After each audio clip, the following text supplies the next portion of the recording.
صحابہ کرام کو نبی علیہ السلام کی ذات سے تو محبت تھی ہی، انہیں آپ صلی اللہ علیہ وسلم کی سنت سے بھی محبت تھی، آپ صلی اللہ علیہ وسلم کی ادا سے بھی ان کو محبت تھی۔ کیسا پیار تھا اور کیسا عشق تھا۔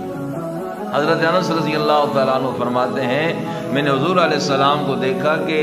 کدو شریف پکائے گئے اور وہ آپ شوربے میں کدو کے وہ پیس تلاش کر رہے ہیں، ٹکڑے تلاش کر کے اسے کھا رہے ہیں اور بڑی محبت سے کھا رہے ہیں۔ تو حضرت انس رضی اللہ عنہ فرماتے ہیں جب سے میں نے اپنے محبوب کو کدو سے اس طرح محبت کرتے ہوئے اس انداز سے اسے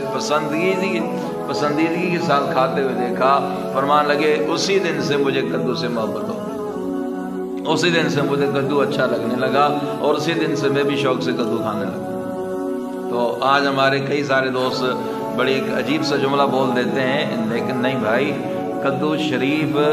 نبی کریم علیہ السلام کی بڑی پسندیدہ سبزی تھی، بڑی پسندیدہ خوراک تھی، تو اس لیے اگر آپ کو اچھا نہیں لگتا، آپ نہیں کھاتے، تو اس طرح کی نفرت نہ کیا کریں، یہ حضور علیہ السلام کی پسندیدہ چیز ہے۔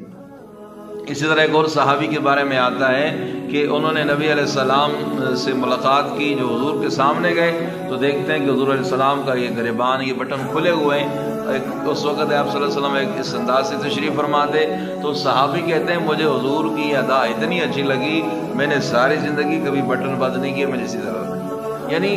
دیکھیے کہ صحابہ کا ذوق اور شوق کہ نبی علیہ السلام کی ادائیں انہیں کتنی اچھی لگتی ہیں، حضور کی اداؤں سے کتنا پیار ہے، حضور کی سنتوں سے کتنا پیار ہے۔ اللہ یہ محبت ہمیں نصیب فرمائے۔